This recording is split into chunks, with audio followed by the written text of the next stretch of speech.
There are three coolant leaks here.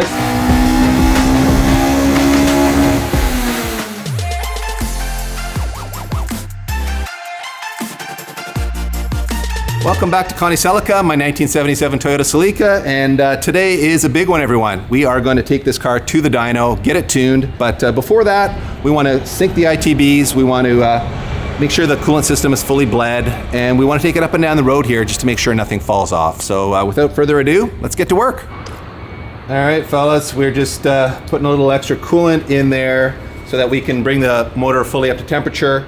Make sure that the coolant system's fully bled. As you'll recall, we did use that whole pressurized system, but it's always good to double check that. And we also haven't never run this motor up to temp fully, so we want to run it up to temp, see if we get any leaks, let it burn off all the greases and stuff on the exhaust system.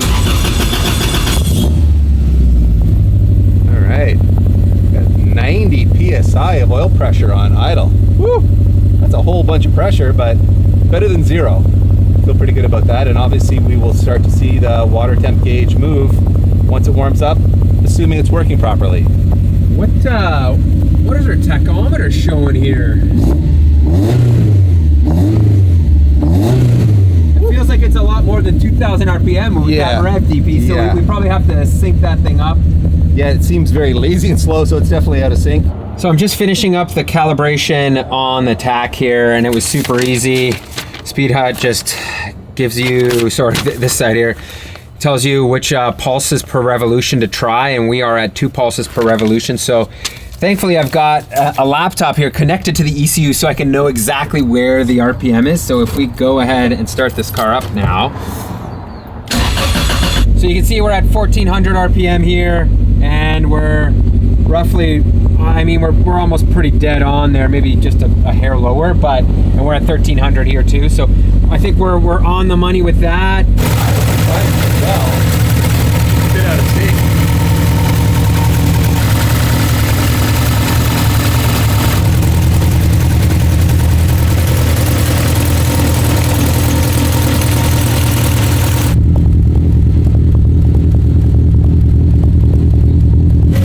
What I've got here is a synchrometer for this type of setup, and it's a very, very simple device. As you can see, I just put it into the trumpet and it gives you a reading of vacuum where we're at.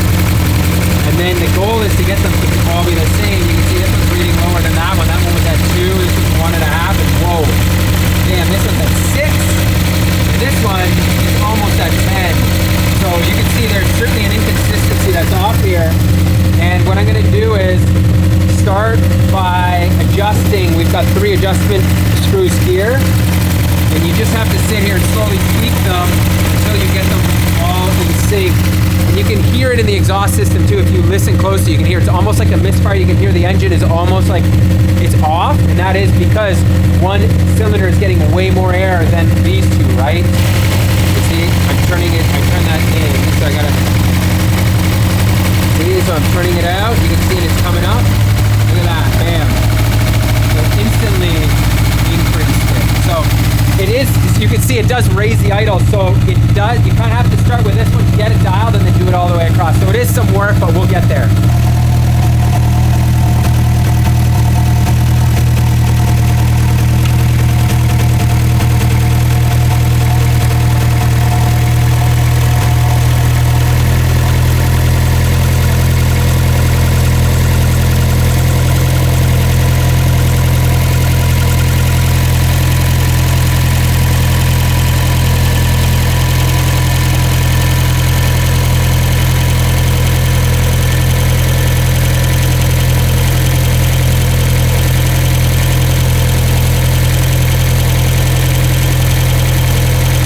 Can hear it already. The car is, or the engine is idling much smoother. The exhaust itself doesn't have that sputter coming out of it. Here we're like right up at that level of like 3, I think, kg or kg. Bam.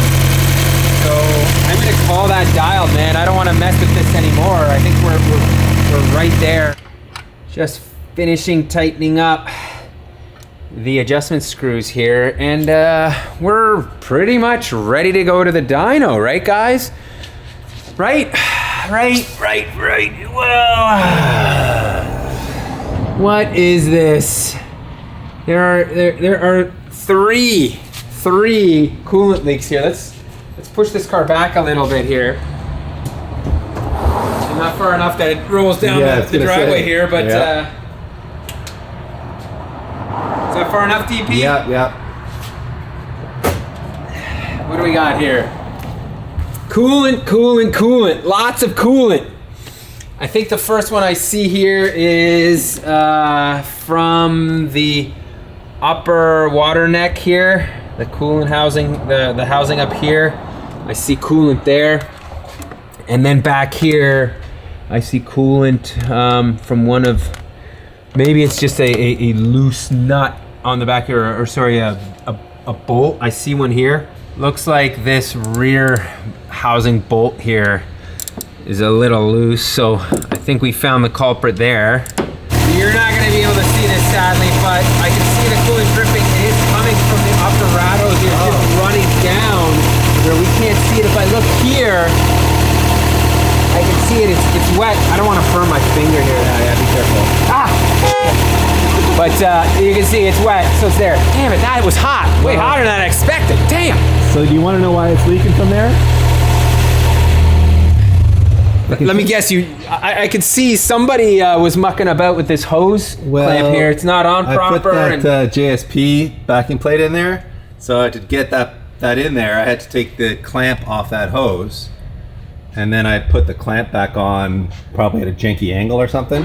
All right, guys, we've got everything buttoned up here. The leaks are fixed, and you can see peek through on the air filter, which means we are ready to go for a quick rip up and down the road. We did also have a quick team viewer session with the Link software open so that Mark from Panic Made could jump on and just go through everything, make sure the fueling was closer, dial in the idle a little bit nicer. So we've been given a thumbs up to go up and down the road a little bit here and maybe take a data log too. So let's show you guys how she looks out in the wild going up and down the street. Damn, this thing is purring. Wow, EP. I know, right? It's real good. And a lot of the shake that we commented on earlier has gone away. Yeah. Because we've got the ITBs dialed in better, and with a little bit more RPM, the shaking goes right away. Yeah. So you know what we should give people is a little bit of a rev here, so people can hear the exhaust now that it's not sputtering.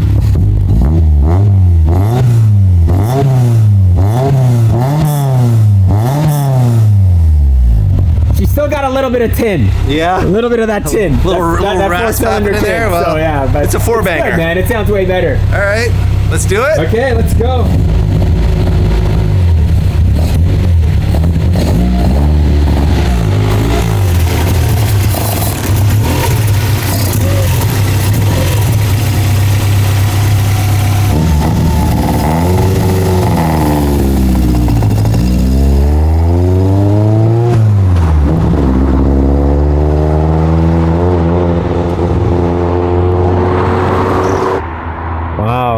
You guys probably can't see it, but it's too far away. This thing looks incredible cruising down the road here. Oh, looks good. Looks good.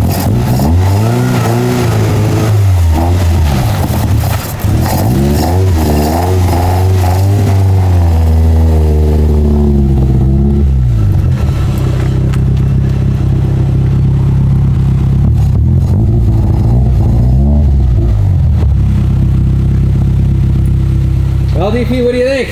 Well, I mean, it needs a tune still, so there's. Yeah, so it's really rough. It's really, I think maybe overfueled. It kind of feels like it's maybe bogging a bit. Yeah. But it still feels super cool to drive it up and down the street. I mean, there's some rattles happening in here, but that might just be the nature of the beast. So we'll see. It could also be the glove box is open, and there, but. All in all, it felt really good, and the ride quality is surprisingly good for such a lightweight car on a true coilover setup. I wasn't sure if it would be like jarring, but it's actually really nice. We are getting close. Flips, TP. We want the flips. Come on.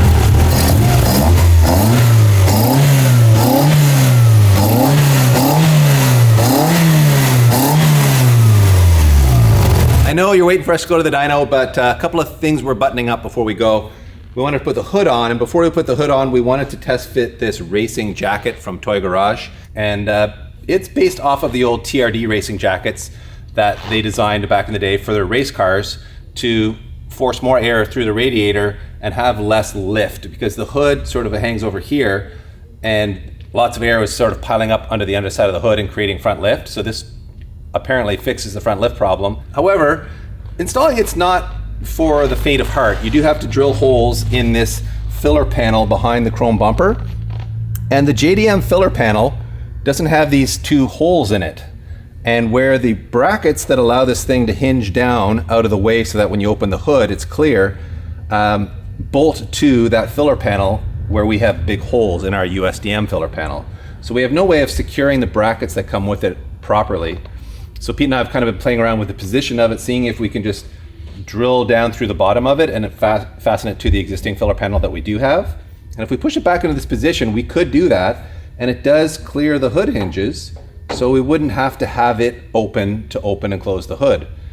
So we're kind of humming hawing about whether we do that or not. I'm not 100% sure I want to do it just yet. I'm gonna see if I can find the JDM filler panel. Maybe we can do it properly that way. And I also just really like the way the car looks without it on there. So as cool as this piece is, I think the car looks really cool without it as well. So I think for now, we're gonna leave it off. If you're not a first gen Celica guy, you didn't know the hood opens reverse, backwards, or whatever you would call this, rear to front, like a Corvette or some BMWs. Doesn't your E34 hood open that way? It does. See, all the cool guys have cars the right way, man. Exactly. So, exactly. There you go, everybody. Woof. That makes it look complete. looks like a car. Although it's kind of a bummer to cover that engine bay, because that engine bay does look beautiful.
Wow, guys, it feels so good to see this car sitting here on the ground with a hood on it, complete. I mean, it's a complete running and driving car now. And almost 2 months ago now, it didn't feel like this was going to happen because, wow, we had a massive pile of parts back there. It really did feel pretty overwhelming, I think, to both Pete and I. But we just kept at it, just chipped away at that list. I think once we made that list and we worked our way through it, that kind of helped us build some momentum. And you know, there were some setbacks along the way, as you guys saw, but wow, this thing is looking awesome. I love the way it's sitting right now. I think we've got the ride height low, but hopefully still functionally low. We do have 4 inches of ground clearance to that SureFab oil pan, so I think we're gonna be okay. And by the way, Toyota, well done on copying the Celica's hood design for the new Morizo edition Corolla. We've got the vents here, we've got like the bubble in the top, and they did the exact thing over there, the raised center with 2 vents. So greatness just carries on from generation to generation, everybody. All right, guys, we are finally at the dyno, and in this case, we are at Tuning by Nick's shop. This dyno isn't open for rent. He's a Honda tuner, so if you need a Honda that needs to be tuned, give him a shout, but he doesn't rent out dyno time privately. He's just hooking us up because he's buddy.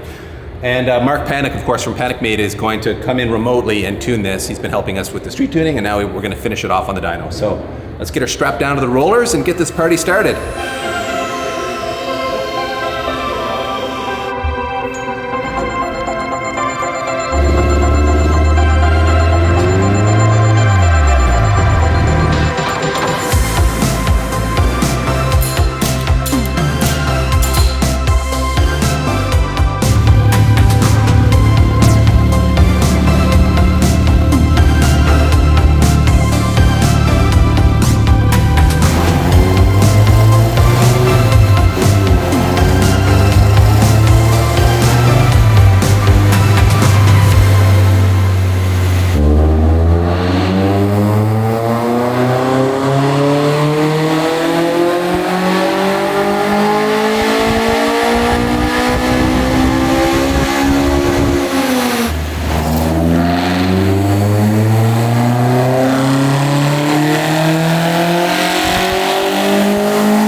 All right, fellas, that is a wrap on this dyno tuning session. And as you can see, we started off in red and made good peak power. We made like 192 wheel horsepower and like 153 foot-pounds, which is really good torque. And what we really focused on the dyno, because we spent a lot of time on the street with Mark sending him data logs back and forth. So he really had the car running very, very well on the street. So today was really just about doing a little bit of work in the top end under full, wide open throttle conditions to make sure the fueling was good. But really he focused primarily on this area of the graph by making changes to the ignition and exhaust cam timing. So that's why he was able to get rid of so much of this torque dip here. And that torque dip is really the result of the components that are bolted to the engine. The 52 millimeter Panic made ITBs and that Vibrant made 4-to-1 header. Those create acoustics that are unique to this setup, and they create that power dip. And through tuning the cams, Mark was of course able to get rid of a lot of it, but we'll never get rid of all of it. He can move it up and down the power curve a little bit by changing the cam timing and that kind of thing, but this is really just the nature of this motor with this particular set of modifications on it. And like Mark was saying, this is like a one-of-one setup. This header has never been run on any other Beams motors, so he was figuring it out as we went, but he certainly made big improvements in the torque dip area, and we picked up power consistently all the way up to redline as well. So thank you again, Mark. You are a legend. I really appreciate all the attention to detail that you put into this. And if you guys need ITBs that make great power and sound amazing, then obviously go to panicmade.com and get a set of their 52 millimeter ITBs. They are very affordable. And of course that Link ECU, he makes engine harnesses that come with a Link ECU as a package. So you can buy that whole package for him for your beam swapped Toyota or all kinds of other engine swapped Toyotas. And they make stronger rear axles, which you're gonna see go into Connie soon. So they make a whole bunch of cool stuff for these cars. They really are, hardcore classic Toyota guys, and they make all the right parts, and Mark's obviously a great tuner. So special thanks to Tuning by Nick, who let us use his dyno. And if you want to see K-Swap 911s or really any kind of Honda being tuned on the dyno, make sure you jump over onto his YouTube channel, which is called Tuning by Nick. All right, guys, that's a wrap on this episode. In the next one, we will take you on a proper street rip in this thing and show you how much fun it is, what amazing noises it makes, and how much fun it is to chuck it into the corners. And in the meantime, give us a thumbs up, maybe hit that subscribe button, and remember, drive fast, take chances. Consider using the Panic Bros if you want to build fast Toyotas.